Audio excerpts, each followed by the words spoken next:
Hello and welcome back to Planet 40k. Today I thought we'd revisit some of the top units within the current Necron Codex. This is after our core unit updates that we've recently seen with a bunch of units getting the core keyword. So I wanted to revise my top 10 units within the Necron faction. So before getting into this video today, I wanted to make you all aware of one of our sponsors for the channel, which is the Magnet Baron. They're going to have their Black Friday and Cyber Monday sale, so all weekend long they've got a sale on from the 25th of November to the 29th of November. They've got a 25% off on all Magnet kits and tools. They've actually previously shown some of their tools and kits that are available for things such as floating models, such as your Command Barge, your Doomsday Arcs, or your LOKHUST Destroyers for example, but there's plenty of others on their website, and they've recently added some custom kits for the Monolith weapon options, as well as the Tomb Blade multiple options as well. Then to further add to that, there's 15% off all the super glues and battle ready bases. So the discount will get automatically applied at the checkout. So that's going to be the Magnet Baron for your Black Friday weekend sales. Link will be in the description. Okay, so we're doing a revised top 10 units from the Necron Codex. Of course, this is going to be very personalised to my playstyle, so you may not agree with all my top picks, but if you don't, that's totally fine. Just let me know your top 10 in the comments below. So I think picks in general will relate to the dynasties too. Now I currently play the Nihilak dynasty. Previously it was the Celtic dynasty, as some of you may know, but objectives secured right now I think is pretty strong. So my 10 have taken some drastic changes to the list that I initially built back in March 2021. Now at the end of this video, I'm going to put up my past top 10 list, just so that you can see how metas have changed within just over half a year.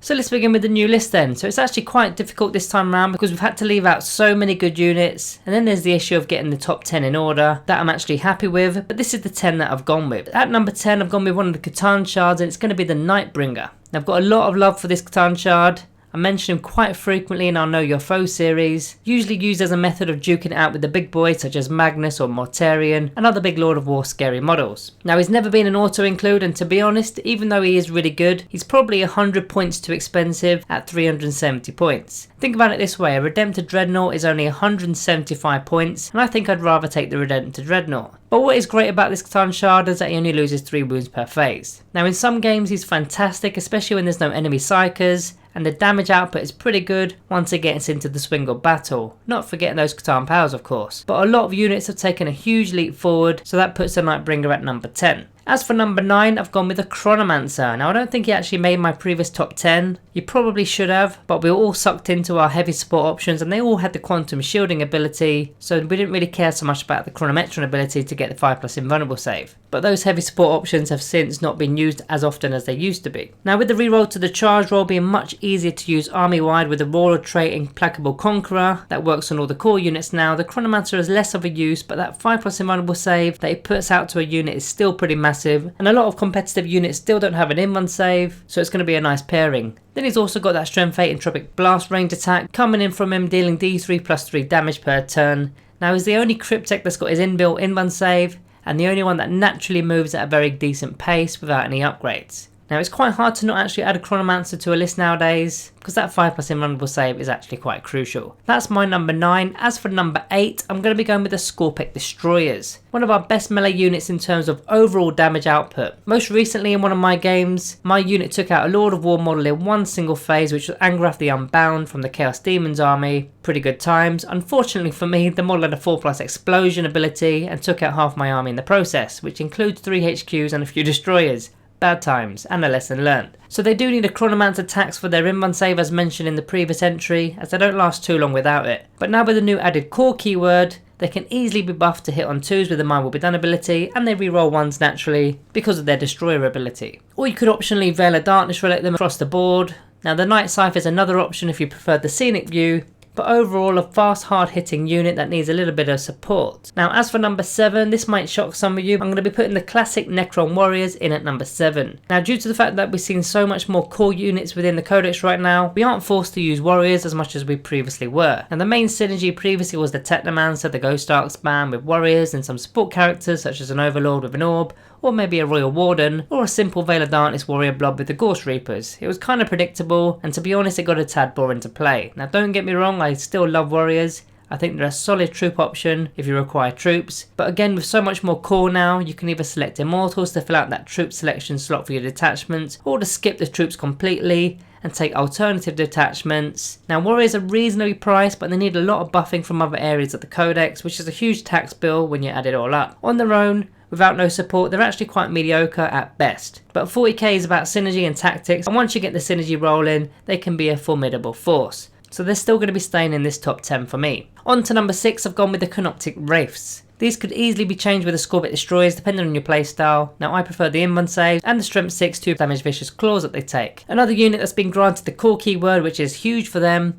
They can keep up with characters such as the Silent King or the CATACOMB Command Barge, and also get buffed with the My Will Be Done ability. Now for me, they've taken the spot of the Lich Guard. Those guys were useful because they had the core keyword, but they were slow, and you were restricted to either going with the Boards and Swords option for the Inbun save, or the War Scythe, which packed a decent punch, but of course they weren't as resilient. Now for me, Wraiths cover both options, damage 2 as well as the Inbun save. The only thing they lack is that they've got weapon skill ability skill value of a 4+, which does get buffed to a 3+ with Overlord type models, again with the My Will Be Done ability. They're of course much quicker and can heroically intervene with the Enslaved Protector stratagem, which I find quite useful. Then they've even got the versatility of the loadouts, because you can exchange the Vicious Claws for the Whip Coils for the double attacks, and they've also got range options. Now sometimes I put Particle Casters on, if points permit. That's more Strength 6 attacks. Okay, halfway in, we're at number 5, and I've gone with yet another new core unit, which is the LOKHUST Heavy Destroyers. Now once codexes started getting released, we all started to realise that the Doomsday Arc and the CANOPTEK Doomstalkers kinda stink. They need to remain stationary, and they've got the blast keyword added to their weapons, so they simply just get tagged in combat, then they're finished. But then we soon discovered that LOKHUST Heavy Destroyers are just more effective for the longevity of the game. Being able to move and fire the heavy weapons, all with that quick movement of 8 inches and the fly keyword on top of that to get up into terrain features and whatnot, which will prevent those melee attacks coming in. Now they can now be buffed with that My Will Be Done ability, so that'll be hitting on 2s, rerolling 1s again with that Destroyer Cult ability. And what I also love about them having the core keyword is a Royal Warden can now get them out of engagement range if they do get trapped in melee. Admittedly, they lack the amount of shots that they can fire with 1 each with the Strength 10 weapon, but I think it's our best option in terms of heavy support options.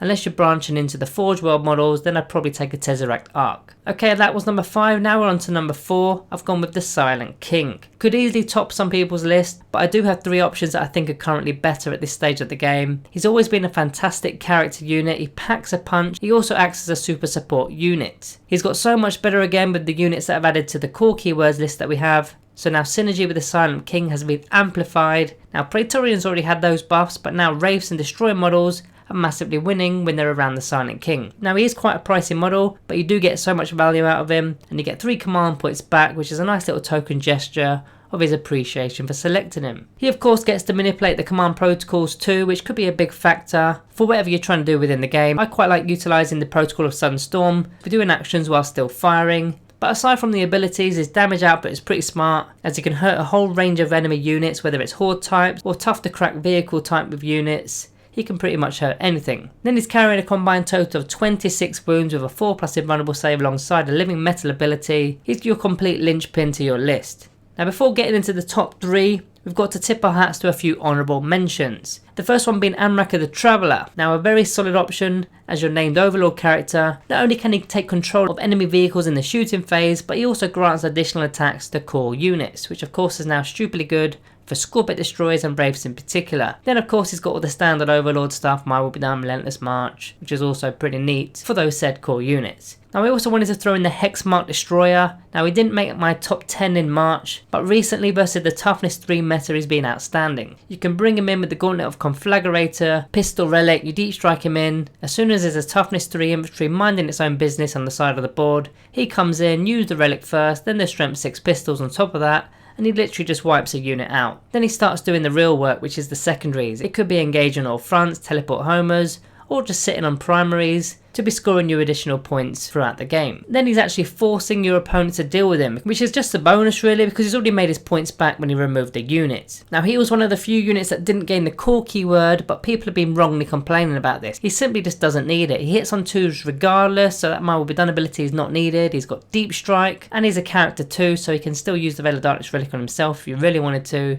So there's not much else that core would really do for him, but he will be getting an honourable mention today. Okay, so back onto the list, and we're in the top 3 now, and in 3rd place we've got Illuminazares. This guy could be renamed the Phoenix, and he's risen from the ashes from the bottom tier right up to the top tier units overnight. He can use his Rites of Reanimation ability 3 times per turn if you use the Deathless Arise stratagem on top of his actual abilities. This has a potential of bringing back 180 points per turn. Now this isn't likely going to be happening because the ability can't be used on the same unit, but the potential is there. Now he costs 160 points, which does feel like a lot. Even if he's bringing back a 35 point model for 3 turns in a row, you've simply just knocked off 105 points from his bill. Furthermore, due to the fact there's more core units, there's more targets to use for his mechanical augmentation ability. Now before you used to previously use this with a warrior blob and maybe a 5-man immortal blob in your backlines, and it was kind of dead for the rest of the game, whereas now there's so much more core on the table, you're pretty much using this for all the turns that he's alive. Potentially giving extra toughness to destroy units, which could be really good, or giving a better ballistic skill to the LOKHUST heavies, so they won't need an overlord babysitting them for the My Will Be Done ability. So he's got so many more uses now, and he's actually a bit of a beast in terms of damage as well. The Eldritch Lance, which is strength 8 and d6 damage, and he's not that bad in melee either. Don't forget, he also gets enemy psychers to parry on any doubles within 12 inches, but the best part is he can take cryptophoros for just 40 points, which is an absolute steal in my opinion. I'd always take them if I'm taking a Luminous Ares, because he does have one downside, which he doesn't have an in-run save, so protecting him at all costs is the way to go.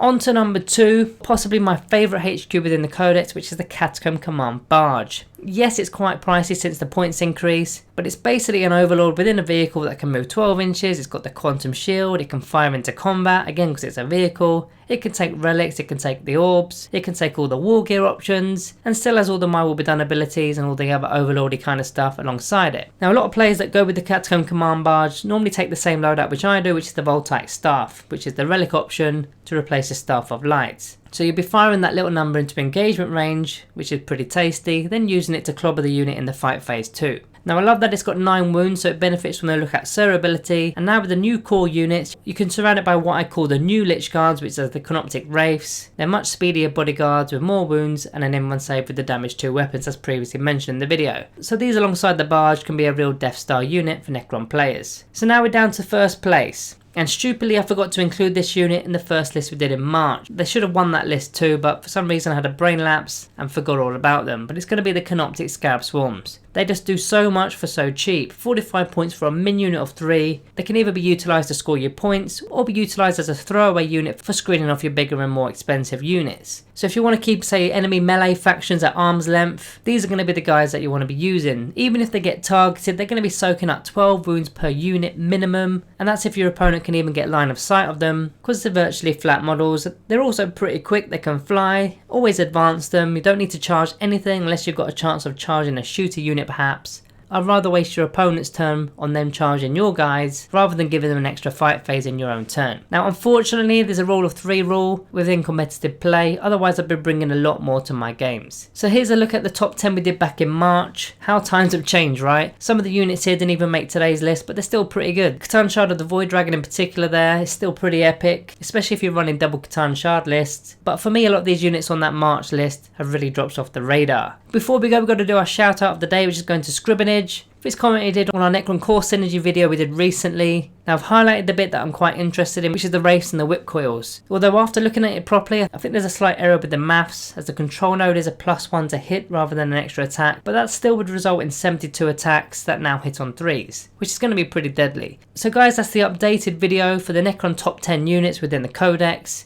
Don't forget to subscribe if you're new. Also in the month of December we've got a little something going on, so keep your eyes out for that. So that's all we've got left to say today, other than thank you for watching, and I'll see you next time.